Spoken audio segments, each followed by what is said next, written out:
సంధి లేదు, యుద్ధం జరగాల్సిందే.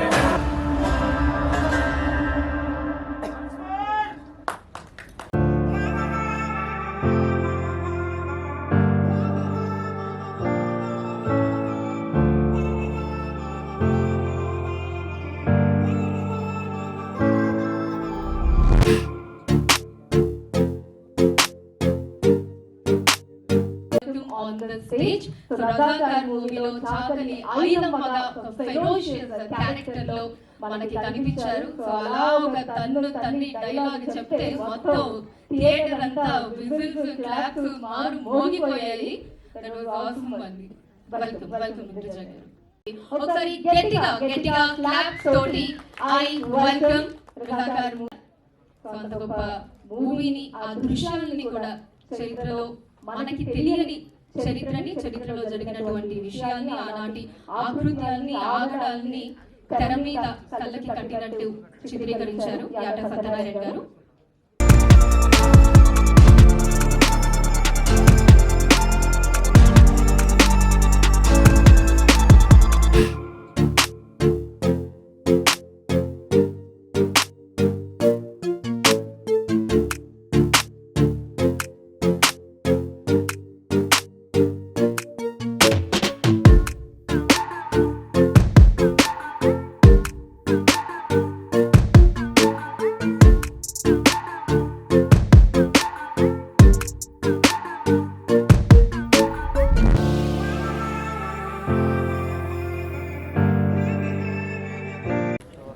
పత్రికా పాత్రికేయ మిత్రులు, సోదరిమణులు, మరి నాతో పాటు వేదిక మీద ఉన్న ఇంద్రజ గారు, యాటా సత్యనారాయణ గారు, నాగ మహేష్ గారు, అట్లాగే తిరుమల గారు, మీకు అందరికీ నా యొక్క శుభాకాంక్షలు.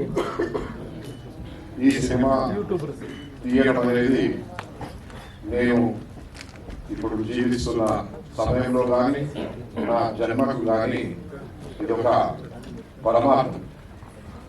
ఎందుకంటే చాలా మంది ప్రొడ్యూసర్లు ఉంటారు,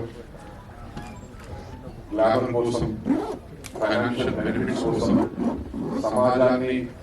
సమాజంలో ఉన్న కొన్ని మూసుకున్న కళలను తెరిపించడానికి, లేదా తెరపైన చరిత్రను తీయడానికి ఇలాంటి సినిమాలు ఎంటర్టైన్మెంట్ వివిధ ఆలోచనలతో తీస్తారు.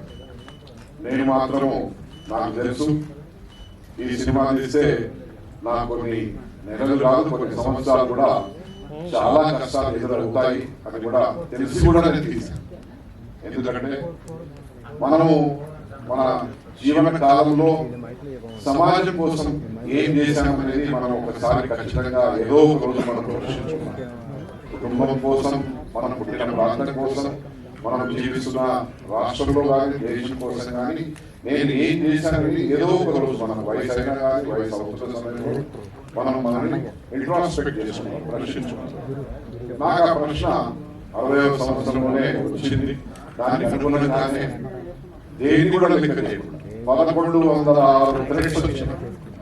ఎంతవరకు అంటే ఇంటి వాళ్ళందరినీ లోపల పెట్టి కాల్ చేస్తాం, వెనక తాళం వేసి, ముంగడి తాళం వేసి, ట్యాంకర్ తీసుకొచ్చి, పైపు తీసుకొచ్చి లోపల ఇంటి లోపలికి వచ్చి మొత్తం పెట్రోల్ పోసి కాలర్ పెడతాం అంటే కూడా దమ్ముంటే కాలర్ పెట్టండి, దమ్ముంటే దగ్గరికి రండి చెప్పిన ధైర్యంతో నేను ముందుకు. ఎందుకంటే ఈ తరానికి కాదు, రాబోయే తరాలకు కూడా గతంలో జరిగిన రజాకారుల యొక్క అకృత్యాలను మళ్ళీ పునరావృతం కాకుండా ఈ దేశంలో కానీ, ఈ రాష్ట్రంలో కానీ మళ్ళీ పునరావృతం కావద్దంటే అటువంటి రజాకారులను ఇప్పటి నుంచే ఎట్లాగైతే దోమలను మనం ఇట్లా నలిచేస్తామో, లేక దేవుని ఊరుతో ఎట్లయితే నలిచేస్తామో ఆ రజాకార్ వాళ్ళని కూడా ప్రతి ఒక్కరు కూడా నలిచేసే పరిస్థితిలో ఆలోచనతో ఉండాలనే ఒక ఆలోచనతోనే ఈ సమాజానికి మళ్ళా అటువంటి పీడించే పరిస్థితి మళ్ళీ ఇక్కడ పుట్టొద్దు, పునరావృతం కావద్దు, వదిలిపెట్టే అయ్యే పరిస్థితి ఈ రోజు కూడా ఉంటుంది. కనబడుతున్నది అక్కడక్కడ స్పీచ్లలో మాట్లాడుతున్నారు పబ్లిక్, పెద్ద పెద్దోళ్ళు, వాళ్ళని చాలా పెద్ద వ్యక్తులుగా పరిగణించుకుంటారు. దానికోసమే నేను తీశాను కానీ గ్లామర్ కోసం కానీ ఫైనాన్షియల్ బెనిఫిట్ కోసం కాదు. తీసిన దానికి నా జన్మ ధన్యమైందని చెప్పి నేను అనుకుంటా. ఎందుకంటే ఎక్కడ చూసినా ఎవరు చూసినా ఇప్పుడు మీరు జస్ట్ ఒక క్లిప్ చూశారు ట్రైలర్, కొంతమంది మొదటిసారి చూస్తుండొచ్చు, కొంతమంది చాలాసార్లు చూడొచ్చు. గూస్ బంప్స్ అనేది it is very difficult to get. ఏదైనా ఒక భయంతో కూడుకున్న సినిమా చూసినప్పుడు కానీ, లేకుంటే సస్పెన్స్ ఉన్న సినిమా చూసినప్పుడు, లేక చరిత్రలో ఇటువంటి చాప కింద పెట్టి ఇప్పటి వరకు ఎవరు దీన్ని బయటికి తీసుకురాలేని ఒక చరిత్రను తీసుకొచ్చారు అనేది చూస్తున్నప్పుడు కూడా అటువంటి అనుభూతి కలుగుతుంది. నాకు ఖచ్చితంగా ఆ సాటిస్ఫాక్షన్ ఉంది. రాబోయే రోజుల్లో కాదు, రాబోయే తరాలు ఎప్పటికైనా ఈ సినిమా మాత్రం ఎవరు తీయరు. ఎందుకంటే ఒకవేళ పేరు పెట్టి తీసినా ఇంత జరిగినట్టుగా కళ్ళకు అద్దం కట్టినట్టుగా తీసింది మాత్రము నా సోదరుడు యాటా సత్యనారాయణ. ఎందుకంటే ఆయన కూడా చాలా కష్టాలు పడ్డాడు. సరే ఆర్థిక కష్టాలు పడకుండొచ్చు, ఆర్థిక కష్టాలన్నీ నేనే పడ్డా, బట్ చాలా కష్టపడి ఒక మంచి శ్రమతోని తీసిన సినిమాకు కూడా మొన్నటికి మొన్న నవంబర్లో మమ్మల్ని ఇంటర్నేషనల్ ఫిల్మ్ ఫెస్టివల్ గోవాలో జరిగినప్పుడు కూడా మమ్మల్ని అక్కడికి పిలిచి సన్మానం చేశారు. వారు యాజ్ ఎ డైరెక్టర్గా, డెబ్యూటెంట్ డైరెక్టర్గా కూడా కాంపిటీషన్లో ఉన్నారు. ఇక వస్తూ ప్రైజ్ జస్ట్ ఇట్లా జారిపోయింది. అంటే మనం అరటిపండు మీద కాలు పెడితే ఎట్లా జారిందో అట్లా జారుకుపోయింది. ఎందుకంటే అక్కడ ఉన్న పరిస్థితులు మాకు తెలియదు. మొట్టమొదటి first generation producer, first generation director. Cinema చిన్న స్క్రీన్స్ కంటే he has been directing. So but subsequent ఎక్కడ ఉన్నా కానీ ఖచ్చితంగా మనకు మంచి అవార్డ్స్ రాబోతున్నాయని చెప్పి ఒక నమ్మకం అయితే ఉన్నది. ఇప్పుడు ఈ ఆహా ఓటీటీ ప్లాట్ఫామ్ తెలుగు వాళ్ళది కాబట్టి తెలుగు వాళ్ళతోనే మనం ప్రయాణం చేయాలనే ఒక ఆలోచనతోని ఇంటర్నేషనల్ ఓటీటీ ప్లాట్ఫామ్స్ కాకుండా తెలుగు వర్షన్ని నా తెలుగు సోదర సోదరిమణులు ఆస్వాదించాలి, వాళ్ళు ఆనందపడాలి, వాళ్ళు జరిగిన కనుమరుగైన చరిత్రను వాళ్ళ కళ్ళ ముందు చూడాలి. అట్లాగే ఈ హైదరాబాద్ ఈ యొక్క సంస్థానాన్ని పరిపాలించిన ఒక దుర్మార్గుడు మీర్ ఉస్మాన్ అలీ పాషా అనే ఒక దుర్మార్గుడు, వాళ్ళ రాజు కాదు, వాడు దుర్మార్గుడు అనే మనం పిలుచుకోవాలి. ఎందుకంటే వాళ్ళ తాత ముత్తాతలు మంచి చేసి ఉండొచ్చు, కానీ ఆయన జీవించిన సమయంలో 2 లక్షల మంది హిందువులు ఎవరైతే ఇస్లాంలోకి మారలేదో పురుషులను చంపాడు. 65,000 మహిళలను మానభంగం చేశారు. ఇది ఎవడిచ్చిన ధైర్యము, ఎవడిచ్చిన హక్కురా నా కొడక నిజాం అనే పరిస్థితిలో మన తెలంగాణ వాదులు కూడా ఆ రోజు వాళ్ళ దగ్గర ఆయుధాలు లేకున్నా, కత్తెలు బరిసెలు లేకున్నా కట్టెలతోని పోరాటం చేశారు. ఆ పోరాటంలో ఒక ముఖ్యమైన స్ఫూర్తినిచ్చిన మహిళ నా పక్కన ఇక్కడ కూర్చున్నది ఇంద్రజ గారు, ఐలమ్మ గారు. వారి ఐలమ్మ గారి పాత్రను పోషించారు.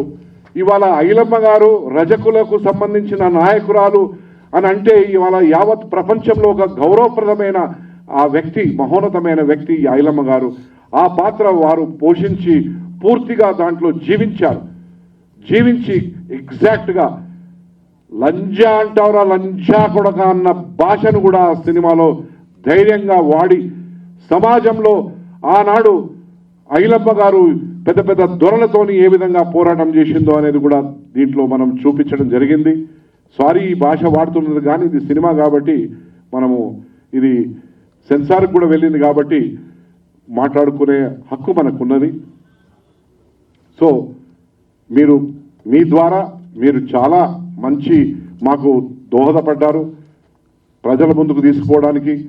ప్రతి మీడియా మిత్రురాళ్ళు కూడా దీన్ని మరింతగా ప్రజలకు చేరువయ్యేటట్టు తీసుకెళ్ళి, ఎందుకంటే ఇదేదో గ్లామర్ కోసం మనం తహతలాడుతుందో, లేకుంటే మన టీఆర్పీ రేటింగో, లేకుంటే ఇంకా బెనిఫిట్ కోసమో, లేకుంటే ఇంకేదో ఐఎండిబి రేటింగ్ కూడా మాకు హైయెస్ట్ వచ్చింది, 9.5 వచ్చిందంటే ఇదేదో మేనేజ్మెంట్ చేస్తే వచ్చేది కాదు.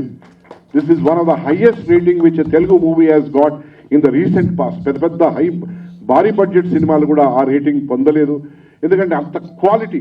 1948ని క్రియేట్ చేయాలంటే ఎక్కడ కూడా కరెంటు తీగలు కనబడద్దు, ఎక్కడ డాంబర్ రోడ్డు కనబడద్దు, ఎక్కడ కూడా మోటార్ సైకిల్ కనబడద్దు, ఎక్కడ కూడా లైట్లు, స్ట్రీట్ లైట్స్ కనబడద్దు. అంటే it is not that easy. వీలైనంత కాడికి ఈ సమాజానికి పూర్తిగా న్యాయం చేయడానికి ఈ సినిమాను తీశాము. రాబోయే తరాల్లో ఎవరికి కూడా ఆనాడు మన పూర్వీకులు పడ్డ కష్టాలు మళ్ళీ పడకూడదనే ఒక ఆలోచనతో తీసిన సినిమా కాబట్టి ప్రతి ఒక్క పౌరుడు, మన భారతదేశంలో ఉన్న ప్రతి ఒక్క పౌరుడు కూడా చూడవలసిన అవసరం ఉందని చెప్పి నేను మనవి చేస్తూ నాకు అవకాశం ఇచ్చిన సోదరులకు సోదరిమణులకు ధన్యవాదాలు తెలుపుతూ ముగిస్తున్నాను. Thank you. జై హింద్. సంకల్పం తీసుకొని దాన్ని ఎంతో సక్సెస్ఫుల్గా, అంటే అనుకున్న బడ్జెట్ కంటే కూడా 5 రెట్లు ఎక్కువగా అయినా కానీ ఏమాత్రం వెనకాడకుండా ఈ మూవీని తెరకెక్కించాలి. ఈ చరిత్ర తర్వాత జనరేషన్స్కి వెళ్ళి చేరాలన్న సంకల్పంతో చేసిన గూడూరు నారాయణ రెడ్డి గారికి నిజంగా ఎంత హ్యాట్స్ ఆఫ్ చెప్పుకున్నా తక్కువే. Thank you sir, thank you so much for that. And మా డైరెక్టర్ గారు, అంటే ఇప్పుడు మీరు చూసిన తెర మీద చూసిన ఆ కథ అన్నది ఆయన 10 ఏళ్ల కష్టం అండి. మనం చాలా ఈజీగా ఏం జరిగిందన్నది ఒక 2 లేకపోతే 2.5 అవర్స్లో మనం తెలుసుకోగలుగుతున్నాము. కానీ దానికి వెనక ఆయన పడ్డ కష్టం, ఆయన దానికోసం తీసుకున్న శ్రమ, కూర్చొని ప్రతీది ఆల్మోస్ట్ లైక్ ఒక ఇన్వెస్టిగేషన్ లాగా ఒకటి వెనక ఒకటి ఏం జరిగింది, దీంట్లో ఉన్న నిజాలు ఏంటి. ఎందుకంటే ఎప్పుడైనా ఇలాంటి కథలు ముందు తీసుకొచ్చినప్పుడు ఒక పర్టికులర్ ఏమంటారు వర్గానికి మాత్రమే న్యాయం జరిగేటట్టు చూపించకూడదు. నిజం ఏదైతే జరిగిందో ఆ నిజాన్ని కళ్ళకు కట్టినట్టు నిజంగా చూపించాలి అన్న ఒక తాపత్రయంతో మా డైరెక్టర్ గారు అక్కడ ఏదైతే జరిగిందో అదే తీసుకొచ్చారు తెర మీదకి. ఎందుకంటే ఇందులో మీరు మూవీ చూసినట్టయితే మీకు అర్థమవుతుంది. చాలామంది తప్పర్థం పడతారు. ఏంటంటే ఇది ముస్లిమ్స్కి వ్యతిరేకమైన మూవీ, హిందూస్కి ముస్లిమ్స్కి మధ్య ఉన్న గొడవల గురించి. ఎస్, ఆ గొడవల గురించి మనం చూపిస్తున్నాము, కానీ ఏదైతే జరిగిందో అదే చూపిస్తున్నాం.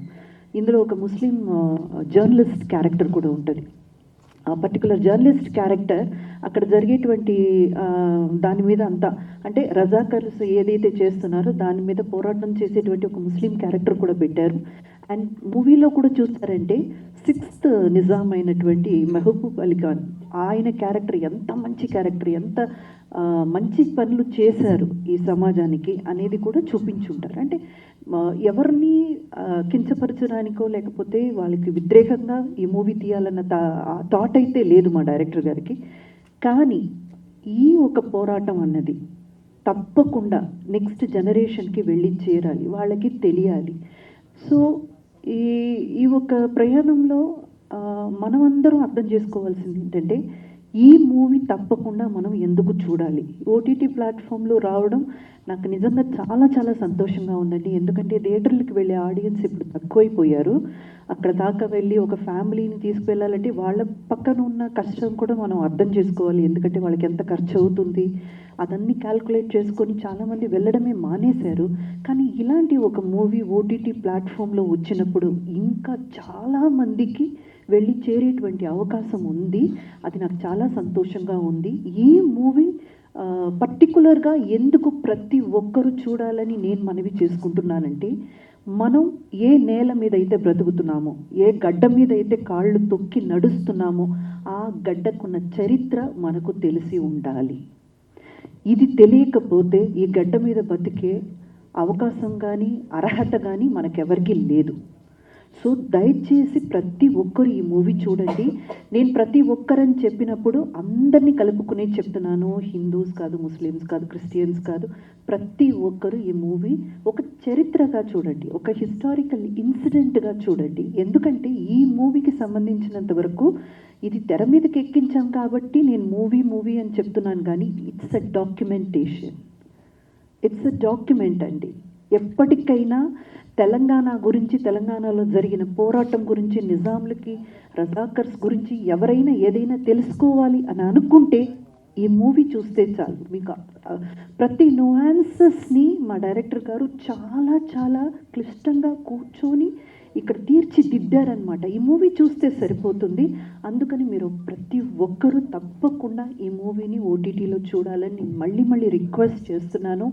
అండ్ ఆహా వాళ్ళకి ప్రత్యేకంగా నా ధన్యవాదాలు. ఈ మూవీని తీసుకొని ఓటీటీలో రిలీజ్ చేయడం అండ్ నాకు సంబంధించినంత వరకు ప్రమోషన్స్లో కానివ్వండి, ఈ మూవీ రిలీజ్ అయినప్పుడు కానివ్వండి, ప్రతి ఒక్క ఇంటర్వ్యూలో కానివ్వండి, నాకు నా కెరియర్లో నేను మర్చిపోలేని మెమరబుల్ క్యారెక్టర్ ఏదైనా ఉందంటే అది ఐలమ్మ.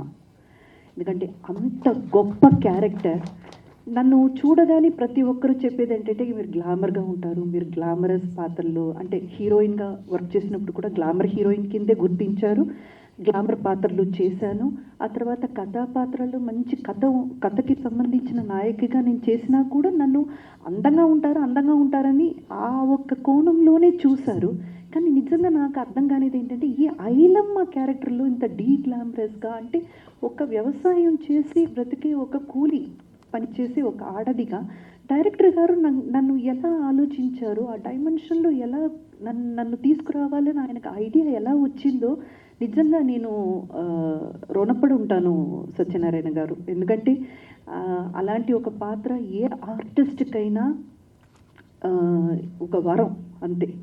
ఐలమ్మ అన్న ఆ పేరుకున్నటువంటి ఇంపార్టెన్స్ నేను ఈ ప్రమోషన్స్ కోసం తెలంగాణ అంటే కొంచెం లోతుగా వెళ్ళినప్పుడు, ఇంటీరియర్ తెలంగాణలోకి వెళ్ళినప్పుడు నాకు అర్థమైంది ఆవిడ్ని ఎలా చూస్తున్నారంటే వీర మహిళగా కాదండి, ఒక దేవతలా చూస్తున్నారు. అంత గొప్ప పేరు ప్రఖ్యాతి ఉన్న ఒక క్యారెక్టర్ని నాకిచ్చి నిజంగా నా లైఫ్లో మర్చిపోలేని ఒక మూవీ ఇచ్చినందుకు thank you so much producer గారికి, డైరెక్టర్ గారికి. అండ్ ఎప్పటికీ నాకు ఒక మెమరబుల్ క్యారెక్టర్గా ఇది ఉండిపోతుంది. ఈ పర్టికులర్ మూవీకి సంబంధించి మీ అందరి దగ్గర, అంటే మీడియా పీపుల్ ఇక్కడ చాలామంది ఉన్నారు, ప్రెస్ అండ్ మీడియా ఉన్నారు, మీ అందరికీ ఒక్క చిన్న మనవి, ఎన్నో విషయాలు మీరు తీసుకెళితే అది సంచలనం సృష్టించింది. ఎన్నో విషయాలు మీరు మనసు పెట్టి ముందుకి తీసుకెళితే అది వైరల్ అయ్యింది. దయచేసి మా మూవీని కూడా ఎంతవరకు నెక్స్ట్ జనరేషన్కి తీసుకెళ్ళగలరో మీ ప్రయత్నం అయితే మీరు పెట్టండి. Thank you so much. నిర్మించిన నిర్మాత శ్రీ గూడూరు నారాయణ రెడ్డి గారి ధైర్యానికి నా హృదయపూర్వక ధన్యవాదాలు. ఈ సినిమాకి అయిన ధైర్యం ఒకటే కాదు, ధనత్యాగం కూడా ఎక్కువ పెట్టారు. అయినప్పటికీ వెనుకాడక ఎన్నో అవరోధాలు వచ్చినా, అభ్యంతరాలు వచ్చినా, థ్రెట్స్ వచ్చినా కూడా ఏమాత్రం వెనుకడికి వేయకుండా ఎంతో ధైర్య సాహసంతో ఈ సినిమా నిర్మించారు అద్భుతంగా. దానికి నిజంగా హృదయపూర్వక ధన్యవాదాలు. నెక్స్ట్ డైరెక్టర్ ఏటా సత్యనారాయణ గారు ఫస్ట్ టైం ఒక అద్భుతమైన చిత్రాన్ని మన తెలుగు తెరకు ఆయన అందించారు. డెబ్యూ మూవీగా ఆయన ఈ సినిమా చేసినప్పటికీ ఆయన అనుభవం అంతా కూడా ఈ చిత్రం మన కళ్ళకు కట్టినట్టు చూపిస్తుంది. మరుగున పడిన చారిత్రక నిజాలని, దారుణాలని ఆయన పరిశ్రమించి, పరిశోధించి, పరిశీలించి 10 ఏళ్ల పాటు కృషి చేసి ఒక అద్భుతమైన చిత్రరాజ్యంగా దీన్ని మలిచారు. ఈ చిత్రంలో నా పాత్ర విష్ణూరి దేశ్ముఖ్, రాపాక రామచంద్రారెడ్డి. ఎవరైతే రజికుల తిలకం వీర మహిళ ఐలమ్మని ఏందే లంజే నాకెదురు తిరుగుతావే అని ఛాతీ మీద తన దుర్మార్గపు పాత్ర పోషించా. ఆవిడ కూడా అన్నా మీరేమి నేను చదువుతుందేమో భయపడి మేడం ఫీల్ అవుతుందంటే తనన్నా పర్వాలేదని చెప్పాను. ఆవిడతో స్నేహంగాను పాత్ర పట్ల ఆవిడ ఉన్న కమిట్మెంట్ తోటి నిజంగా నా కాలు వెళ్ళి ఆవిడకి బాడీ తగిలింది, వెళ్ళి ఆవిడ వరికుప్పబడుతుంది. అలాంటి దుర్మార్గ పాత్రలో బాగా చేశారని నా మంచి పేరు వచ్చింది. కానీ నేను మంచివాడిని అండి, నా మోహన్ చూస్తే ఎవరు నమ్మరు, బట్ మంచివాడిని. ఆ పాత్రనే నాకు అందించిన ఏటా సత్యనారాయణ గారికి, గూడూరు నారాయణ రెడ్డి గారికి హృదయపూర్వక కృతజ్ఞతలు. ఈ చిత్రం గురించి పరిశోధించి, పరిశీలించి అని చెప్పాం కదా, దానికి ఒక కారణం ఏంటంటే 8 years బ్యాక్ అంటే 1947 నాటి దుర్మార్గుడైన రాపాక రామచంద్రారెడ్డి గారు ఏ డ్రెస్ అయితే వేసుకున్నారో సేమ్ కాస్ట్యూము నాకేశారు. నేను చాలా ఆశ్చర్యపోయా. ఎంత కష్టపడితే, ఎన్ని షాపు తిరిగితే సేమ్ క్లాత్ అంటే ఈ ఫోటో చూపించి ఈ క్లాత్ కావాలని చెప్పి ఆ కోట్ వచ్చి నాకు వేశారండి. అది ఎంతో కమిట్మెంటు, దృఢ సంకల్పం, జాగ్రత్త, భక్తి, శ్రద్ధ ఉంటే తప్ప అంత కష్టపడరు. ఈ రకంగా దానికి కృషి చేసిన డైరెక్షన్ డిపార్ట్మెంట్ అందరికీ హృదయపూర్వక ధన్యవాదాలు. అలాగే తిరుమల గారు 1942 నాటి వాతావరణాన్ని కళ్ళకు కట్టినట్టుగా చూపిస్తూ ఎక్కడ కూడా మీకు రీసెంట్ టైం సినిమాలా కనిపించకుండా చాలా జాగ్రత్తగా ఈ సినిమాని గొప్పగా రావడంలో ఆయన కృషి ఎంతో ఉంది. ఈ రకంగా ఆయనకి నా హృదయపూర్వక ధన్యవాదాలు. సాకల ఐలమ్మగా ఇంద్రజ గారు చాలా అద్భుతంగా చేశారు. తిరిగి బదులు తీర్చుకుంది. నన్నే లంచ్ అంటేవరా లంచా కొడక అని చెప్పి రిటార్ట్ ఇచ్చేసింది. చాలా గొప్పగా చాలా ఇలాంటి మంచి చిత్రాల్లో నటించే అవకాశం రావటం అనేది నాలాంటి నటులకి చాలా చాలా అవసరం అండి. మంచి అవకాశం ఇచ్చినందుకు దర్శక నిర్మాతలిద్దరికి కూడా నా హృదయపూర్వక కృతజ్ఞతలు. అట్లాగే ఫస్ట్ టైం డెబ్యూ మూవీగా ఏటా సత్యనారాయణ గారు చేసిన ఈ ప్రయత్నం చాలా ఘన విజయం సాధించింది. ఆయనకి నేషనల్ స్థాయిలో కూడా అవార్డు రావాలని మనస్ఫూర్తిగా కోరుకుంటున్నా. Thank you very much. Media మిత్రులందరికీ నమస్కారం. నిజంగా ఈ సినిమాని ముందు లేపింది మీరే. మేము సినిమా చేసి మీ చేతుల్లో పెట్టిన తర్వాత మీరు ప్రివ్యూ చూసి మరునాడు మీరు ఇచ్చిన ఇంటర్వ్యూస్తో సినిమా ఎక్కడికో వెళ్ళిపోయింది. ఓకేనా? ప్రతి రివ్యూ పాజిటివ్ రివ్యూనే, మంచి రేటింగ్స్, అందరూ మంచి రేటింగ్స్ ఇచ్చారు. ఆ రోజు నుంచి ఈ రోజు వరకు మీడియానే ఈ సినిమాని ముందుకు తీసుకెళ్తుంది. దానికి ఎప్పుడు నా కుటుంబమైన నా మీడియాకి నేను రుణపడి ఉంటాను. తర్వాత మా ప్రొడ్యూసర్ గూడూరు నారాయణ రెడ్డి గారు, నేను వద్దని తప్పించుకుని తిరిగినా సరే ఈ సినిమా చేద్దామని నా ఎంటబడి నన్ను పిలిచి చేసి ఈ సినిమా తీయించి ఈ చరిత్రని ముందు తరాలకు చూపిస్తూ నాకు ఒక జీవితాన్ని ఇచ్చారు. మా రెడ్డి గారికి నేను ఎప్పుడు రుణపడి ఉంటాను. నెక్స్ట్, ఈ సినిమా రిలీజ్ అయిన తర్వాత, రిలీజ్ అవ్వకముందు చాలా ప్రాబ్లమ్స్ వచ్చినాయి, చాలా థ్రెట్స్ వచ్చినాయి, చాలా వార్నింగ్స్ వచ్చినాయి. ఇవన్నీ సెకండరీ. సినిమా రిలీజ్ అయ్యి తెలుగుతో పాటు హిందీలో, మరాఠీలో, మిగతా సౌత్ లాంగ్వేజెస్లో చాలా బాగా వెళ్ళింది. తర్వాత ఆ టైంలో మేము హిందీలో ఒక చిన్న మిస్టేక్ వల్ల ఓటీటీకి లేట్ అయింది. తర్వాత అవార్డ్స్కి అప్లై చేద్దామనుకున్నాం. దాదాపు 18 ఇంటర్నేషనల్ ఫిలిం ఫెస్టివల్స్కి అప్లై చేస్తే 15 ఇంటర్నేషనల్ ఫిలిం ఫెస్టివల్స్కి ఈ సినిమా సెలెక్ట్ అయింది. ఇండియన్ పనోరమా అవార్డు దక్కించుకుంది. IFFI ఇఫీ గోవాలో బెస్ట్ ఇండియా డెబ్యూట్గా నమోదైంది. అక్కడ బెస్ట్ డైరెక్టర్ నామినేట్ అయింది. దాంతోపాటు Ayodhya international festival, Vindhya international festival, cinematic international festival, Visakha international festivals, south Asia international festival, Mysore international festival, Goa IFFI international festivals, Tamizh గమని అదొకటి ఇంటర్నేషనల్ ఫెస్టివల్స్, చెన్నైది. ఇలా దాదాపు 15 ఫెస్టివల్స్లో నామినేట్ అయింది. 14 ఫెస్టివల్స్లో, అంటే విశాఖ వాళ్ళకి స్క్రీనింగ్ లేదు, 14 ఫెస్టివల్స్లో ఈ సినిమా స్క్రీనింగ్ అయింది. కొన్ని ఇతర దేశాల నుంచి దాదాపు 75 దేశాల నుంచి వచ్చిన ప్రతినిధులు కూడా ఈ సినిమాని చూసి అప్రిషియేట్ చేశారు. గోవాలో జైపూర్ ఇంటర్నేషనల్ ఫెస్టివల్ మొన్న 20వ తారీఖు 3 గంటలకి జరిగింది. అక్కడ 72 దేశాల ప్రతినిధులు వచ్చి చూసి అప్రిషియేట్ చేశారు. ఎటు చూసినా కూడా మంచి అప్రిషియేషన్స్ ఉన్నాయి. ఇంత పెద్ద స్వాతంత్ర పోరాటం, ఇంత గొప్ప స్వాతంత్ర పోరాటం ఇక్కడ జరిగిందా అని తెలుసుకొని మాట్లాడుతున్నారు. శేఖర్ కపూర్ గారు లాంటి పెద్ద మనుషులు కూడా ఆ రోజు మాతో మాట్లాడారు గోవాలో. అలాంటి గొప్ప గొప్ప వ్యక్తుల ప్రశంసలు పొందింది. అందరికీ అవార్డ్స్. ఇంద్రజ గారికి బెస్ట్ సపోర్టింగ్ అవార్డ్, మా రాజార్జున్ రజ్వి క్యారెక్టర్కి బెస్ట్ సపోర్టింగ్ అవార్డ్, నాకు best screen play, best writer, best debut director, best music director, best sound design, best DOP, best graphics, best production, cinematic international film festival Mumbai వాళ్ళది. ఇన్ని awards ఇప్పటికే చేజిక్కించుకుంది. ఇప్పుడు ఎంతోమంది అప్పుడు మేము రిలీజ్ చేసిన టైంలో March 15 ఆ టైంలో కొంచెం ఎలక్షన్ మూమెంటు, తర్వాత ఎండాకాలం, తర్వాత 10th ఎగ్జామ్స్ స్టార్ట్ అవుతున్నాయి. తర్వాత ఎలక్షన్ మూమెంట్ కాబట్టి చాలామంది క్యాంపెయినింగ్ మూడ్లో ఉన్నారు. అందుకని చాలామంది ఓటీటీలో వస్తే చూద్దామనే ఆలోచనలో ఉన్న వాళ్ళు చాలామంది ఉన్నారు. వాళ్ళు కొన్ని వందల ఫోన్స్, వందల మెసేజెస్ ఎప్పుడు ఓటీటీ అంటున్నారు. మా ప్రొడ్యూసర్ గారు ఒక 2-3 సార్లు ఏ ఓటీటీకి ఇద్దామని మేము ఆలోచించుకున్నాం.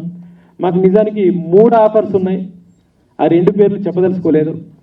అలా ఆలోచిస్తున్నప్పుడు మన తెలుగు ప్లాట్ఫామ్గా ఆహా ముందుకు వచ్చినప్పుడు, ఆహా ఇంతకుముందు మా ప్రొడ్యూసర్ గారు చెప్పారు, ఆహా మన తెలుగు ఓటీటీ ఛానల్, మన ముందున్న ఓటీటీ ఛానల్, దీనికి ఇద్దాం. ఈ తెలుగు సినిమా తెలుగు లాంగ్వేజ్ మాత్రం ఆహాకి ఇచ్చి మిగతా 5 లాంగ్వేజెస్ మన దగ్గర ఉన్నాయి కాబట్టి తర్వాత ఆలోచిద్దామన్నారు. ఎందుకంటే ఆహా ఒక్కటే మొత్తం 25 లక్షల నుంచి 30 లక్షల మంది సబ్స్క్రైబర్స్ కేవలం తెలుగు వాళ్ళే ఉండి తెలుగు సినిమానే మన సినిమాని చూసే వాళ్ళు ఉన్నారు. కాబట్టి మేము రేషియోగా చూసుకుంటే అదర్ ఓటీటీ ఛానల్స్లో సో అండ్ సో పర్సన్స్ మంది జనాలు ఉంటే ఒక రేషియోలో వాళ్ళు హిందీ, తెలుగు, అలా ఆ దేశం ఈ దేశం అలా మిక్స్ అయి ఉన్నారు. బట్ కేవలం మన తెలుగు వాళ్ళే ఉన్నది 25 లక్షల నుంచి 30 లక్షల మంది సబ్స్క్రైబర్స్ ఉన్నది ఆహా. కాబట్టి మన తెలుగు సినిమా, తెలుగు చరిత్ర, తెలంగాణ చరిత్ర కాబట్టి ఇది ఆహాకి ఇస్తే బాగుండు అనుకొని మేము డిస్కస్ చేసుకొని ఆహా వాళ్ళు మంచి ఆఫర్ ఇచ్చారు మా ప్రొడ్యూసర్ గారికి అనుకుంటున్నాను. కాబట్టి ఆహాలో ఇది మీ ముందుకు వస్తుంది. ఇప్పటిదాకా మేము చూద్దాం అనుకున్న వాళ్ళు, చూడాలనుకున్న వాళ్ళు నో డౌట్ చరిత్ర తెలుసుకోవాలి. కాబట్టి మన పిల్లల్ని కూడా కూర్చోబెట్టి చూపించాల్సిన సినిమా. ఇదో వైలెన్స్ ఉందనో ఇంకేదో ఆలోచించాల్సిన అవసరం లేదు. ఇంటిల్లిపాది సకుటుంబ సమేతంగా చూసి చరిత్ర తెలుసుకోవాల్సిన సినిమా ఆహా. ఆల్రెడీ అన్స్టాపబుల్ బాలయ్య బాబు గారితో ఎక్కడికో రేంజ్కి వెళ్ళిపోయింది. ఒక ఫిక్షన్ సినిమాతో, ఒక కమర్షియల్ సినిమాతో, ఒక పీరియాడిక్ సినిమాతో, ఈ సినిమా రజాకార్ సినిమాతో కూడా ఇంకా చాలా జనాల్లోకి వెళ్ళాలని నేను మనస్ఫూర్తిగా కోరుకుంటున్నాను. ఈ అవకాశం ఇచ్చిన మీ అందరికీ, ఆహా టీంకి, మా ప్రొడ్యూసర్ గారికి, మా ఆర్టిస్టులకి, నేను మా సినిమా టెక్నీషియన్స్ గురించి, ఆర్టిస్టుల గురించి ఇంకేం చెప్పట్లేదు. ఎందుకంటే అందరం మాట్లాడుకున్నాం, మీరు చూశారు, రేపు ఆహాలో చూస్తారు, మీరే మాట్లాడతారు.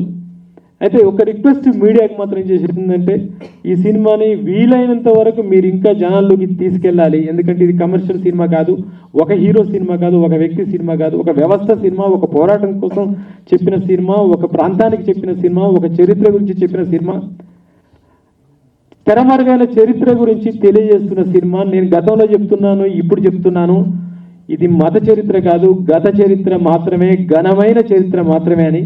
ఈ ఘనమైన చరిత్ర అందరికీ చూపించాలి, మీడియా ముందుకు తీసుకెళ్ళాలని మనస్ఫూర్తిగా కోరుకుంటూ సెలవు తీసుకుంటున్నాను. Thank you. నేను బేసిక్గా పెయింటర్ అండి. ఫస్ట్ ఆఫ్ ఆల్ ఈ సినిమాకి తిరుమల బాగా చేయగలడు, చేస్తారు అని చెప్పి పిలిపించినటువంటి ప్రొడ్యూసర్ గారు కానీ, మా డైరెక్టర్ గారు యాటా సత్యనారాయణ గారు కానీ, వాళ్ళకి రియల్లీ చెప్తున్నా ఈ వేదిక మీద యాజ్ ఎ తెలంగాణ పర్సన్గా నాకు అంతకుముందు అంత సబ్జెక్ట్ తెలియదు.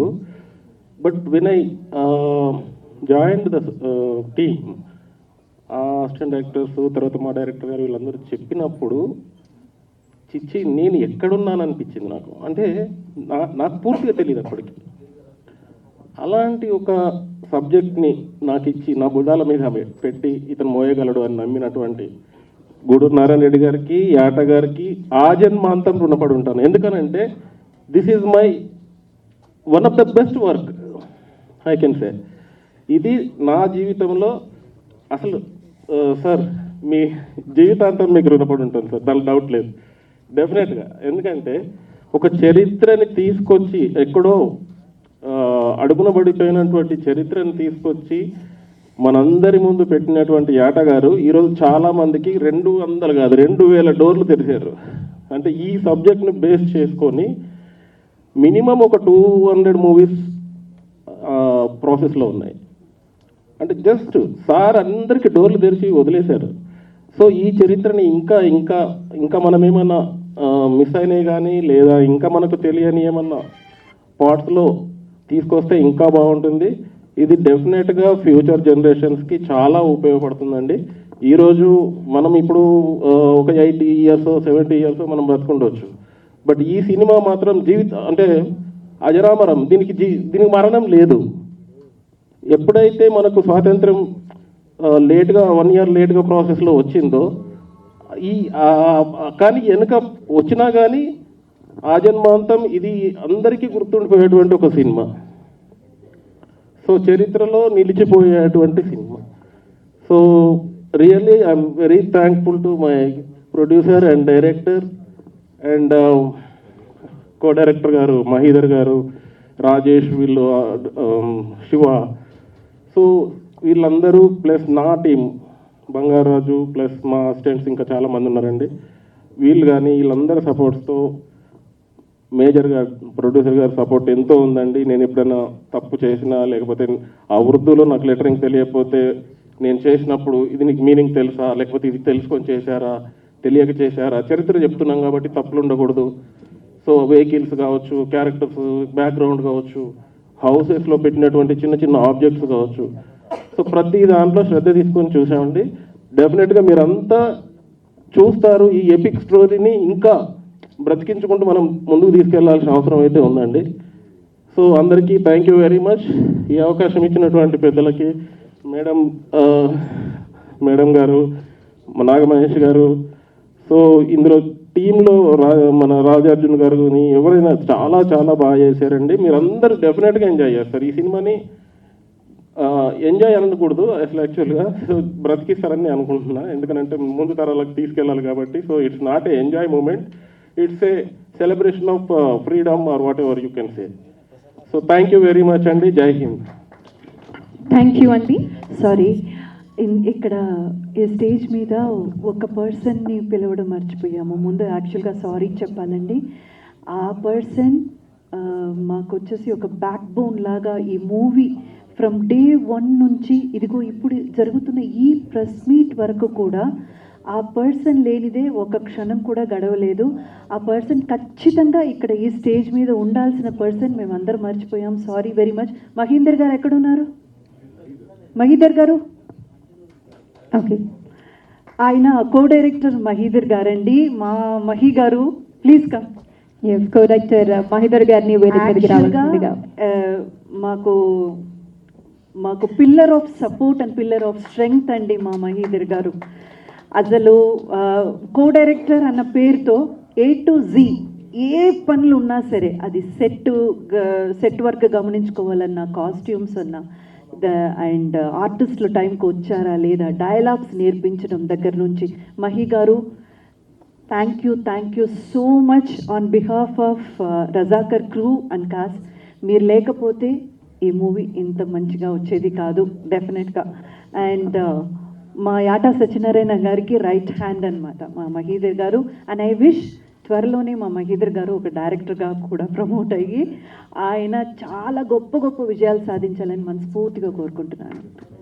Thank you ma'am. మేడం ఒకరికి గంట కట్టారు కాబట్టి నాకు చెప్పారు, నా పేరు చెప్పారు, కోఆర్డినేటర్ కాబట్టి. మా టీం అండి, హేమంత్ గారు, రాజేష్, శ్రీను, శివ, రాజు, అందరు రండి. శివ, అందరు ఒకసారి ప్లీజ్ టీం రండి. డీటీ మొత్తం రండి, డైరెక్షన్ డిపార్ట్మెంట్. అండ్ ముఖ్యంగా మా రమేష్ రెడ్డి గారు, కెమెరామెన్ రమేష్ రెడ్డి గారు, అండ్ కాస్ట్యూమ్స్ పూజా గారు, వీళ్ళిద్దరు కూడా చాలా చాలా important and vital role play చేశారండి ఈ మూవీ తీర్చిదిద్దడానికి. And thank you to each one of you అండి. భారతీయులకి ఏకైక ప్రతీక జెండా. ఈ రెపరెపలాడుతున్న జెండా మనం పీల్చే గాలి వల్ల కాదు, ఆ జెండా ఉనికిని కాపాడతాకి ఎందరో దేశభక్తులు వదిలిన తుది శ్వాస వల్ల అది రెపరెపలాడుతుంది. ఎందరో త్యాగధనులు ఈ సినిమా ద్వారా మీకు పరిచయం అవుతారు. దయచేసి దానికోసం ఇవాళ మనం స్వేచ్ఛగా ఉన్నామంటే సైనికుడు శ్రమిస్తాం వల్ల ఎందరో దేశభక్తులు తమ ప్రాణాలను త్యాగం చేస్తే మనకు స్వాతంత్రం వచ్చింది. ఎందరో వీర మహిళలు, వీరులు, వీరయోధులు ప్రాణాలు అర్పిస్తే తెలంగాణకి స్వాతంత్రం వచ్చింది. కాబట్టి ఈ సినిమా ప్రతి ఒక్కళ్ళు, గాలి పీల్చే ప్రతి ఒక్కళ్ళు చూడాల్సిన సినిమా. Thank you. అంటే ఓటీటీకి తీసుకోవటంలో ఏమన్నా ఇబ్బంది పడ్డారా? తీసుకోవటంలో ఎవరైనా ఆలోచించారా? ఇలాంటి సినిమాని మేము తీసుకోవచ్చా, తీసుకోకూడదా, ఇలాంటి సిచ్యువేషన్స్ ఏమైనా ఫేస్ చేశారా ఈ గ్యాప్లో? లేదు, తీసుకోవాలి తీసుకోవద్దని కాదు. ఇంతకుముందు చెప్పాను నేను మాట్లాడుతూ. సినిమా మేము March 15th తెలుగులో రిలీజ్ చేసిన తర్వాత 1 month గ్యాప్ తర్వాత హిందీలో రిలీజ్ అయింది, మేలో రిలీజ్ అయింది. సో అక్కడ 2 months పోయింది, అక్కడ ఏప్రిల్లో రిలీజ్. అదైన తర్వాత ఏం జరిగిందంటే అక్కడ మేము ఒక సంస్థకి థియేటర్స్ విషయంలో సిగ్నేచర్ చేసే దగ్గర 6 months వాళ్ళకే రాయాల్సి వచ్చింది, సంతకం పెట్టాల్సి వచ్చింది అక్కడ థియేటర్స్ కోసం. మాకు మంచి థియేటర్స్ కావాలని. సో అక్కడ 6 months వెయిట్ చేయాల్సి వచ్చింది. ఆ తర్వాత September 17th రిలీజ్ చేద్దామని మళ్ళీ ఆలోచన వచ్చింది. చేద్దామని ఆలోచన వచ్చి మళ్ళీ ఒకసారి అనుకొని అప్పటికి 7-8 months అవుతుంది కదా, ఎందుకు ఇప్పుడే నేను ఒక 1 year ఆగితే బాగుంటుందని ఎవరు సలహా ఇస్తే అక్కడ ఆగిపోయాం. ఆ తర్వాత అవార్డ్స్కి అప్లై చేద్దాం, అవార్డ్స్ బాగా రిసీవ్ చేసుకుంటుంది అవార్డ్స్ కమిటీ అని దానికి కొంచెం ఆగాం. ఈ విధంగా ఇప్పుడు చాలా అవార్డ్స్ చెప్పాను. ఇంతకుముందు ఒక 18 ఫెస్టివల్స్కి అప్లై చేస్తే 15 దాకా అవార్డ్స్ సెలెక్ట్ అయింది. అట్లా ఆలోచిస్తూ లేట్ అయిపోయింది. కానీ డే 1 నుంచి మాకు ఆహా తోడుగా ఉంది, ఆహా సపోర్ట్గా ఉంది, ఆహా ఎనీ టైం రెడీగా ఉంది. మేమే ఈ కారణాల వల్ల లేట్ చేసాం. ఇంద్రజ అంటే ఆవిడ గురించి తెలుసుకునేటప్పుడు నేను చాలా హిస్టరీ బ్యాక్కి వెళ్ళాను, చాలా మందిలో ఆవిడ ఒక దేవతలా చూస్తున్నారని చెప్పారు. సో అలా తెలుసుకునే క్రమంలో ఏదైనా ఒక పర్టికులర్ ఒక విషయం దగ్గర మీరు షాక్ అయ్యారు కానీ లేకపోతే ఆశ్చర్యపరిచిన సిచ్యువేషన్? అవును, ఉందండి. అది ఇక్కడ ఈ మూవీలో చూపించలేదు. మూవీలో చూపించింది ఎంతవరకు అయితే ఆవిడ పోరాటం చేయడం, ఆ పోరాటం వచ్చేసి ఒక స్పార్క్ లాగా అక్కడ బొక్కుమని పట్టుకోవడం వరకే మూవీలో కనబడింది. కానీ చాకలి ఐలమ్మ క్యారెక్టర్ నా దాకా వచ్చింది అన్నప్పుడు ఆవిడ ఎవరు ఏంటి ఇవన్నీ నేను చదువుకున్నప్పుడు తెలిసింది ఏంటంటే తన ఇంట్లో వాళ్ళు మొత్తం అంతా కూడా ప్రాణాన్ని పణయం పెట్టినా సరే ఈవిడ పోరాటాన్ని ఆపలేదు. ఆవిడ ఇంట్లో వాళ్ళందరినీ కూడా, వాళ్ళ హస్బెండ్ కానివ్వండి, పిల్లలు కానివ్వండి, అందరినీ కూడా అంటే నువ్వు ఇలా పోరాటం చేయడం మానకపోతే ఉంటుంది కదండి, జనరల్గా మనకు వీళ్ళ మీదే టార్గెట్ ఉంటుంది కదా, అలా అయినా కూడా ఆవిడ ఆపలేదు.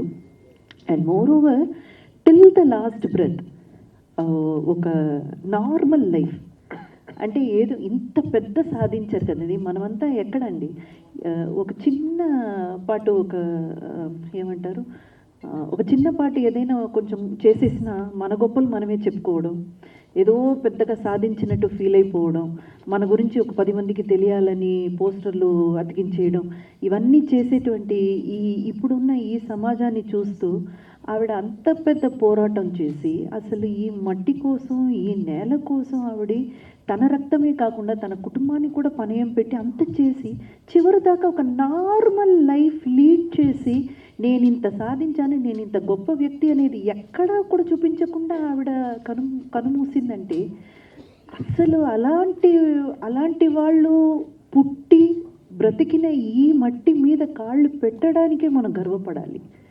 సో అది నాకు అనిపించింది. కానీ ఆ సంఘటన ఆ మూవీలో లేదు. సత్యనారాయణ గారు సార్, ఇందులో చాలామంది గురించి చెప్పారు అండ్ ఎంతోమంది ఇంకా అన్సంగ్ లీడర్స్ చాలామంది ఉండిపోయారు.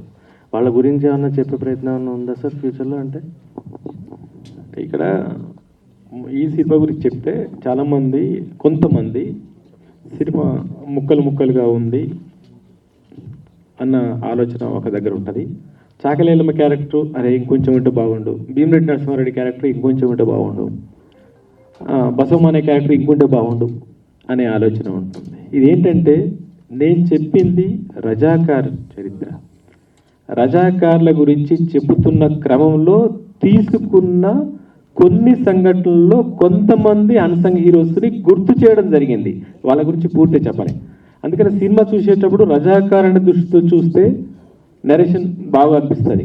లేదు ఒక చాకలి ఐలమ్మ దగ్గర ఆగిపోతే అరే చాకలి ఐలమ్మ ఇంకా ఉంటే బాగుండే అనిపిస్తుంది, భీమిరెడ్డి నరసింహారెడ్డి ఇంకా ఉంటే బాగుండే అనిపిస్తుంది. ఇలా సినిమా చూసేటప్పుడు ఇలా చూస్తే బాగుండు, ఇలా చూస్తేనే ఆ సినిమా కరెక్ట్ ఒక థ్రెడ్ లాగా అనిపిస్తుంది. రజాకార్ పాయింట్ ఆఫ్ వ్యూలోనే చూస్తే Sardar Patel Razakar point of view.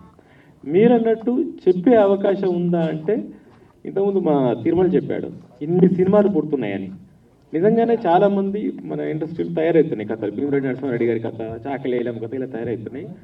నా దగ్గర కూడా ఇవి దాదాపుగా 80 స్టోరీస్ రెడీగా ఉన్నాయి. 80 మంది అన్సంగ్ హీరోస్ కథలు రెడీగా ఉన్నాయి. అయితే ఏంటంటే దేనికి ఎలా అవకాశం వస్తుంది, దాన్ని కమర్షియలైజ్ చేసి ఇప్పుడు సైరా నరసింహారెడ్డి ఉంది, నరసింహారెడ్డి గారి సబ్జెక్ట్ అలా చేయాల్సి వస్తుందా, డైరెక్ట్గా చేయాల్సి వస్తుంది, వచ్చే అవకాశాన్ని బట్టి ఉంది. బట్ వాళ్ళ హిస్టరీస్ అన్నీ మొన్న బుక్ ఫెస్టివల్లో కూడా నేను దాదాపు 80 బుక్స్ కొనుక్కొచ్చుకున్నాను. చాలా హిస్టరీస్ ఉన్నాయి అవి. అది సారీ అండి, ఇందాక ఆయన అడిగారు కదా ఒక క్వశ్చన్, చాకలేలమ్మ గారు. సో ఆ నార్మల్ లైఫ్ లీడ్ చేశారని నేను చెప్పాను కదా, దానికి ఒక సంఘటన చెప్తాను. నేను చదివింది ఇప్పుడు గుర్తొచ్చింది. కొంచెం బాగా ఏజ్డ్ అయిపోయారు ఆవిడ. ఏజ్డ్ అయిపోతే కళ్ళు సరిగా కనపడడం లేదుట. అంటే ఇవన్నీ రాసింది గూగుల్లో నేను చదివి తెలుసుకున్నది. కళ్ళకు సరిగా కనపడకపోతే సర్జరీ చేయాలి, ఆపరేషన్ చేయాలి అని చెప్పేసి అంటే దానికి ఈ ఫ్రీడమ్ ఫైటర్స్కి మనకు ఒక ఇది ఇస్తారు కదండి, కన్సెషన్స్ ఇస్తారు కదా, మీరు ఇలాగ వెళ్తే దానికి ఒక ఫోటో అడిగారట అమ్మది. అడిగితే ఐలమ్మ గారి దగ్గర ఫోటో లేదు. అంటే నేను ఈ ఫ్రీడమ్ ఫైట్లో నేనున్నాను అంటే ఈ ఫ్రీడమ్ ఫైట్ ఒక ముఖ్య భాగం నేను వహించానని చెప్పుకోవడానికి కూడా ప్రయత్నించని ఒక ఆవిడ ఒకరి గురించి నేను చెప్పట్లేదు, అది చూపించుకోవడానికి కూడా ఇష్టం లేని లేదా దాని మీద కూడా ధ్యాస పెట్టని ఎంతోమంది పోరాడితే వచ్చిందండి ఈ ఫ్రీడమ్. అసలు ఒక్క ఫోటో లేదు, నేనే ఇది చేశానని ఆవిడ ఎవరికి చెప్పుకోలేదు, ఎక్కడా చెప్పుకోలేదు. అండ్ అలాంటి వాళ్ళు మన మధ్య బ్రతికారంటే మీరు అసలు నమ్మడం వీలవుతుందా? నేను ఎందుకు నాకు గూస్ బంప్స్ వస్తాయంటండి, నిజంగానే రోమాలు నిక్క పొడుచుకుంటుంది నాకు. ఐలమ్మ అనే క్యారెక్టర్ నేను చేశానంటే ఇంకా నేను లైఫ్లో నాకేమనిపించిందంటే ఈ క్యారెక్టర్ అప్రోచ్ అయినప్పుడు అనిపించలేదు, కానీ ఈవిడ గురించి తెలుసుకున్నాక నాకేమనిపించిందంటే నా మీద ఇంకా బాధ్యత పెరిగింది, సోషల్ రెస్పాన్సిబిలిటీ నా మీద పెరిగింది. ఎందుకంటే ఈ క్యారెక్టర్ చేసిన తర్వాత చాలా జాగ్రత్తగా నా తదుపరి మూవీస్ క్యారెక్టర్స్ని నేను చూస్ చేసుకోవాలన్న బాధ్యత నాలో పెరిగింది. ఆవిడ అంత గ్రేట్ పర్సనాలిటీ అండి. తిరుమల గారు అనేది చాలా చాలా కష్టం, ప్రజెంట్ ఉన్న సినారియోని అక్కడ దాకా తీసుకెళ్ళాలి అంటే.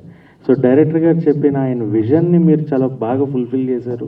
అండ్ ఎక్కడ కూడా మనకి ప్రజెంట్ జనరేషన్ కాకుండా ఆ టైప్ ఆఫ్ ఆర్ట్ వర్క్ చేయడం అనేది ఎలా అనిపించింది? And through out the complete 1948 Razakar వ్యవస్థ అనే దాన్ని చూపించడం. డెఫినెట్గా అండి, యాక్చువల్గా సార్ నాకు చెప్పినప్పుడే గూస్ బంప్స్ వచ్చినాయి, సబ్జెక్ట్ చెప్పినప్పుడే గూస్ బంప్స్ వచ్చినాయి. తర్వాత నాకు స్టోరీ మొత్తం నరేట్ చేసినప్పుడు నేను ఎక్కడో కొంచెం వెనుకుంటే ముందుకు వచ్చాను. సరే ఇది చేయాలి అని అంటే నాకున్న నైపుణ్యమే సరిపోదు, నేను మాస్టర్స్ చేశాను. సో ఈ నైపుణ్యమే కాదు, దీనికి రీసెర్చ్ వర్క్. ఇప్పుడు మేము ఫైనల్ ఇయర్లో మాస్టర్స్లో థీసిస్ చేస్తాం, ఒక సబ్జెక్ట్ మీద రీసెర్చ్ చేసి ఒక బుక్ తయారు చేస్తాం, అప్పుడే మాకు మాస్టర్ డిగ్రీ ఇస్తారు. సో మళ్ళీ ఒక మాస్టర్ డిగ్రీ నేను చేయాల్సి వచ్చింది విజువల్స్ పరంగా. సో ఈ అవకాశం నిజంగా సార్ ఇచ్చినట్టే, అలాగే గూడూరు నారాయణ రెడ్డి గారు ఇచ్చినట్టే. సో ఫస్ట్ నేను ఏం చేశాను అంటే మనకున్న సన్నివేశాలలో ఏమేమి మేజర్ పార్ట్స్ ఉన్నాయో అవన్నీ తీసుకొని అప్పుడు నేను ఫస్ట్ బైరన్పల్లి వెళ్ళిపోయాను. తర్వాత అటున్న పల్లెలు అవన్నీ తిరగడము, తర్వాత వాళ్ళ ఇప్పుడు లైవ్లో ఉండి అప్పుడు ఆ పోరాటాన్ని చూసిన వాళ్ళు ఒక ఇద్దరే దొరికారు. ఒక ఆమె పిచ్చామె అయిపోయింది, అంటే ఆమెది వేరే స్టోరీ. సో అలాగా నేను ఒక బైరాన్పల్లి విలేజ్లోనే ఒక 20-30 మందిని కలిసాము, వాళ్ళతో వీడియోస్ కూడా చేసాము. అది యాక్చువల్గా సినిమా రన్నింగ్ అవుతుంటే మధ్యలో పబ్లిసిటీ చేద్దాం అనుకున్న, అంటే అప్పుడక్కడ రిలీజ్ చేద్దాం అనుకున్నాయి, అవి వీడియోస్ ఉన్నాయి మన దగ్గర. సో వాళ్ళందరినీ ఇంటర్వ్యూ చేసినప్పుడు బురుజు ఎలా ఉండేది, అసలు బురుజు కట్టడం ఎందుకు వచ్చింది, అసలు ఆ కన్స్ట్రక్షన్ అక్కడ ఎందుకు కట్టారు, దాన్ని ఇంత బలంగా ఎందుకు కట్టారు, కట్టిన కన్స్ట్రక్షన్ ఎందుకు కూలగొట్టారు, ఎలా అది డిమాలిష్ అయిపోయింది. సో ఇలాంటివన్నీ. తర్వాత ఇప్పుడు ఎవరైతే బతికున్నారో వాళ్ళతోటి ఇంటర్వ్యూ చేస్తూ వాళ్ళు చెప్పినటువంటి ఐడియాస్ని పెట్టుకొని డ్రాయింగ్ చేసి వాళ్ళకి చూపించి ఇలా ఉండేదా అలా కాదన్నప్పుడు మళ్ళీ ఇంకొక డ్రాయింగ్ చేసి చూపించి అట్లా దాని మీద చాలా రీసెర్చ్ వర్క్ చేయడం జరిగింది. అలాగే సార్ దగ్గర చాలా బుక్స్ ఉండేవి. సో అలాగే మన డైరెక్షన్ టీం కూడా చాలా మెటీరియల్ కలెక్ట్ చేశారు. సో ఇవన్నీ కూడా ఇదొక ఏం చెప్పను వండర్ఫుల్ జర్నీ అండి. నేను ఒకనొక టైంలో నేను ఫీల్ అయింది ఏంటంటే, సినిమా అయిపోయిన తర్వాత విజువల్ సినిమా చూసిన తర్వాత నేను ఇండస్ట్రీలో ఇంకా సినిమా చేయకపోయినా పర్లేదు అనుకున్నాను. This is the enough. ఇంతకంటే నేను ఇంకేం గొప్పగా చేసేది ఏమి ఉండదేమో. ఎందుకు అని అంటే అంత రీసెర్చ్ చేయాల్సి వచ్చింది, అంత అవుట్పుట్ ఇవ్వడానికి ట్రై చేశాను. అంటే 100% ఇచ్చానని చెప్పను, ఎక్కడో నాకు తెలుసు ఇంకేదో మిస్ అయి ఉంటుంది, ఇంకేదో చేయాల్సి ఉంది అని ఇప్పుడు చూస్తే మళ్ళీ నాకు అనిపిస్తుంది. బట్ ఆ టైంకి 100% ఇచ్చానని అనుకున్నాను, కానీ కాదు, ఇంకా ఉంటుంది. బట్ ఎస్పెషల్లీ ఈ ప్రయాణంలో, ఈ జర్నీలో నేను ఇంతకుముందే చెప్పాను, మా ప్రొడ్యూసర్ గూడూరు నారాయణ రెడ్డి గారు, ప్రణయ్ అన్న, మా రమేష్ డిఓపి, వీళ్ళందరి సహకారం, మా డైరెక్టర్ గారి ఇన్పుట్స్, నేను ఏదైనా తప్పు చేసినప్పుడు ఇలా కాదు ఇలా ఉండదేమో ఒకసారి రీథింక్ చేయండి, లేకపోతే పలానా బుక్ చూడండి, లేదంటే పలానా వ్యక్తిని కలవండి, అట్లా చాలామందిని కలిసాం. కవులు, కళాకారులు, మేధావులు, ఎవరైతే బుక్స్ రాసిన వాళ్ళు, సో ఇట్లా చాలామందిని కలిసామండి. చాలామంది ఇన్పుట్స్ తీసుకున్నాం, వాళ్ళని ఇంటర్వ్యూస్ చేసాం. తర్వాత ఇప్పుడు బతికున్న వాళ్ళు కానీ, వాళ్ళ పిల్లలు కానీ, వాళ్ళ మనవాళ్ళని, వాళ్ళు యూఎస్లో ఉంటే యూఎస్లో కాంటాక్ట్ చేసి వీడియో కాల్ తీసుకొని వాళ్ళతోటి వాళ్ళు ఎలా ఉండేది, అప్పుడు వాళ్ళ ఇల్లు ఎలా ఉండేది, కొన్ని ఇల్లు కూలగొట్టి అట్లా ఆగిపోయిన ఆ ఇళ్ళల్లో కూడా వెళ్ళి చూసాం. వాళ్ళు హోల్స్ పెట్టుకొని ఎందుకు ఈ హోల్స్ ఉన్నాయి అంటే వాళ్ళని ఎదుర్కోవడానికి, వెపన్ యూస్ చేయడానికి, షూట్ చేయడానికి. అలాగే మీరు పైన చూసినప్పుడు ఆ బురుజులో చాలా సీన్ ఉందండి. అసలు చెప్పాలంటే తీయాలనుకుంటే ఓన్లీ ఆ బైరాన్పల్లి ఎపిసోడ్లో బురుజు మీదకి వెళ్ళి ఆ బురుజు యాక్టివిటీ చేసి ఒక సినిమా అవుతుందండి. Sir, I want to follow up that answer Yata గారు. సో ఏ సినిమాకైనా సరే హిస్టరీ పరంగా తీసుకుంటే కొన్ని అంతా సినిమా ఒక 2.5 గంటల్లో లేదా 3 గంటల్లో కన్వే చేయాలంటే చాలా కష్టం. సో అలా ఈ రజాకార్ సినిమాలో అరే నేను ఈ పాటు కేవలం డ్యూరేషన్ వల్ల ఆపేయాల్సి వచ్చింది, అలాంటి ఇబ్బందులు కానీ అలాంటి సిచ్యువేషన్స్ కానీ ఏమైనా ఉన్నాయా? అన్నీ అవే. ఆ హిస్టరీ తీసుకుంటే అదొక సముద్రం, అది చెప్పడం చాలా కష్టం. సార్, మనం ఈ రజాకార్ సినిమా చేద్దామని చెప్పినప్పుడు నాకు ఎక్కడ మొదలు పెట్టాలి, ఎక్కడ ఎండ్ చేయాలో అర్థం కాలేదు. నిజాం చరిత్ర, ఆసిఫ్ జాహీ వంశ చరిత్ర 224 సంవత్సరాల చరిత్ర. అందులో 100 సంవత్సరాల చరిత్ర ఇది ఉంటుంది. 4వ నిజాం నుంచే బ్రిటిషర్ స్టార్ట్ అయిపోయారు. రజాకార్ వ్యవస్థ అప్పుడప్పుడే నైజాం వ్యవస్థ నుంచి నిదానంగా రజాకార్ వ్యవస్థ స్టార్ట్ అయిపోయింది. అక్కడి నుంచి ఇక చేయలేము. అందుకనే ఏంటంటే భారతదేశానికి స్వతంత్రం ఎప్పుడు వచ్చింది, హైదరాబాద్ సంస్థానానికి స్వతంత్రం ఎప్పుడు వచ్చింది, ఆ మధ్యలో ఏం జరిగింది. సో స్టార్టింగ్ ఎండింగ్ పెట్టుకుంటే ఏం చేయొచ్చు. మొత్తం ఇదే చెప్పాలంటే మరి చాకలి ఐలమ్మది ఎప్పటిదో మరి గుర్తు చేయకపోతే ఎట్లా, కొంచెం ముందుది చాకలి ఐలమ్మది. సో దాన్ని ఎలా ఎవరి రూపంలో చెప్పించాలి, ఆ విధంగా ప్లాన్ చేసుకొని చాలా ఒక స్పూన్ చెప్పాము అంతే, మనం ఓన్లీ 1 స్పూన్. మరి పార్ట్ 2, పార్ట్ 3 అలా ఏమైనా ప్లాన్ చేసుకుంటున్నారా? కొన్ని ప్రస్తుతం అయితే ఆలోచించలేదు, చూద్దాం ముందు ఏం జరుగుతుందో. Thank you ma'am. ఇంద్రజ, మీరు ఎన్నో సినిమాలు చేశారు. ఫస్ట్ మీరు ఇంతకుముందు చెప్తూ కూడా ఇంతవరకు గ్లామరస్ రోల్స్ చేశాను, తర్వాత నేను యాక్టింగ్కి స్కోప్ ఉన్నది, ఈ క్యారెక్టర్ నేను చేశాను అన్న. అలాగా ఇంకేమైనా మీకు డ్రీమ్ రోల్స్ లాంటివి ఏమైనా ఉన్నాయా? అలా చెప్పలేదండి. హీరోయిన్గా వర్క్ చేసినప్పుడు గ్లామరస్ రోల్ చేశాము, గ్లామర్ హీరోయిన్ అని చెప్పారు. మనం క్యారెక్టర్స్ చేసినప్పుడు కూడా అందం మీద ఎక్కువ కాన్సన్ట్రేషన్, లేదా మీరు చాలా బాగున్నారు, అందంగా ఉన్నారు, గ్లామర్గా ఉన్నారు అన్న మాటలే ఎక్కువగా వినపడినా కూడా, అంటే నేను యాక్ట్ చేయలేదు, లేదు యాక్టింగ్కి స్కోప్ ఉన్న క్యారెక్టర్స్ చేయలేదని చెప్పలేదు. అలా చెప్తే నాకు అలాంటి క్యారెక్టర్స్ ఇచ్చిన డైరెక్టర్ని నేను కించపరిచినట్టు అలా చెప్పలేదు. అలా చేసినప్పుడు కూడా ఎక్కువ నా గురించి మాట్లాడినప్పుడు ఎప్పుడు అందాల తర, లేకపోతే గ్లామరస్ ఇంద్రజ అని ఆ పదం అయితే వాడేవారు.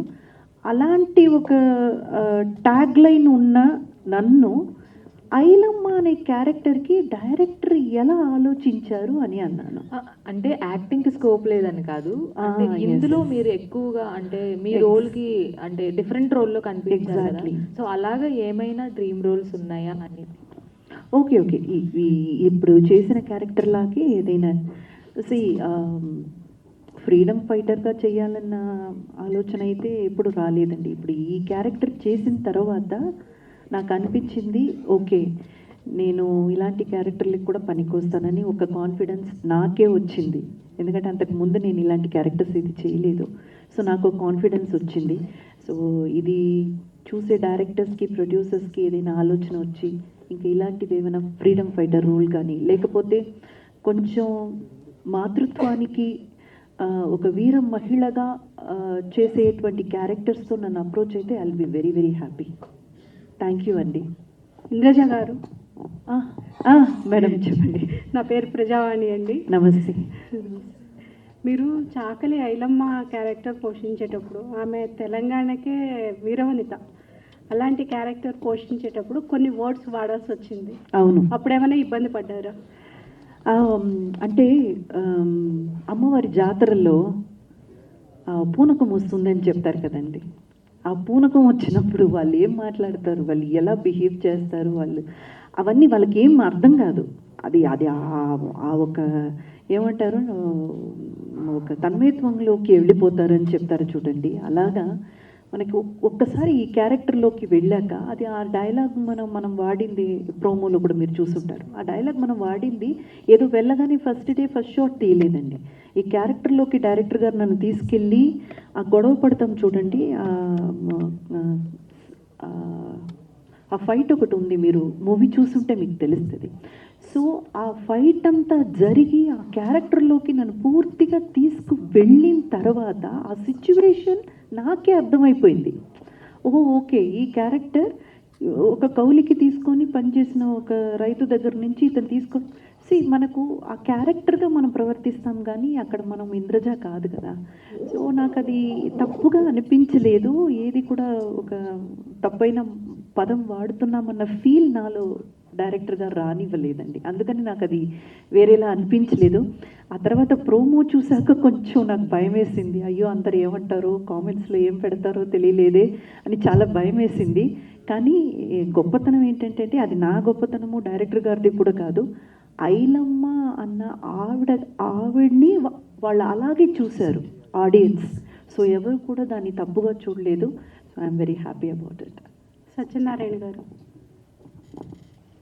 మూవీలో కీలకమైనది ఆపరేషన్ పోలో. అది చేస్తున్నప్పుడు మీకు ఏమైనా సవాళ్ళు ఎదురైనాయా? ఎలా ఫీల్ అయ్యారు? అంటే అప్పట్లో రియల్ స్టోరీ కదా అది. సర్దార్ వల్లభాయ్ పటేల్ గారు ఒక స్కెచ్ గీసి పక్కాగా ప్లాన్ చేసి చేశారు. మీరు ఎలా చేశారు? సవాల్ అంటేమా, ఫస్ట్ దాని గురించి రీసెర్చ్ చేసేటప్పుడు ఇంకా చాలా ఇన్ఫర్మేషన్ ఉంది, అది ఎలా చెప్పాలి. ఎందుకంటే ఇక్కడ చెప్పింది రజాకార్ గురించి చెప్తున్నాం, ఆపరేషన్ పోలో గురించి చెప్తే నిజానికి ఆపరేషన్ పోలో టైటిల్ పెట్టి ఒక సినిమా చేస్తే బాగుంటుంది. అది చాలా బాగుంటుంది, నేషనల్ మూవీ అవుతుంది. మనం అది చెప్పట్లేము, చెప్పిన తక్కువ టైంలో చెప్పాలి. నిజానికి వాళ్ళ ప్లాన్ పేరు క్యాటర్ పిల్లర్ అంటారు. నిజానికి ఆ క్యాటర్ పిల్లర్ ప్లాన్ చేస్తే ఏంటంటే ఆ క్యాటర్ పిల్లర్ ప్రకారం ఆర్మీ ఎక్కడి నుంచి వచ్చింది, ఏంటి ఇదంతా చాలా ఉంటుంది. అదేంటంటే మనం గ్రాఫిక్స్లో ఆర్మీ బయలుదేరిన తర్వాత గ్రాఫిక్స్లో చూపించి అలా వెళ్తే ఏంటంటే అది క్యాటర్ పిల్లర్ రూపంలో ఉంటుంది. అవన్నీ సవాళ్ళు అన్నట్టు, అవన్నీ మనం చెప్పలేము. తర్వాత ఎక్కడ అటాక్స్ జరిగినాయి అనేది కూడా ఊహించినట్టు మనం ఇన్వెస్టిగేషన్ చేస్తే ఇలా వస్తున్నారనుకుంటే ఇంకెక్కడో తేలుతుంది కదా, అలా ఉంటుంది అదంతా కూడా. సోల్జర్స్ ఇటు వస్తున్నారని ప్లాన్ చేస్తే రజాకారులు వాళ్ళు ఇంకెక్కడో ఉంటారు. ఇలాంటివి చాలా సంఘటనలు ఉన్నాయి. అవన్నీ సవాల్గానే తీసుకొని మనం ఎంత చెప్పాలి, తప్పు చెప్పకూడదు, కరెక్ట్గా చెప్పాలని చాలా కొంచెమే చెప్పేశాం. అది జరిగింది. సార్, ప్రొడ్యూసర్ గారు, లాస్ట్ క్వశ్చన్. సో రజాకార్ అనే సినిమా చాలా మంది చాలా అప్రిషియేషన్స్ ఇచ్చారు. మీకు best moment from the politician, from the normal audience, మీకు బెస్ట్గా ఎమోషనల్గా ఫీల్ అయిన వర్డ్స్ ఏంటి? మూవీలో వర్డ్స్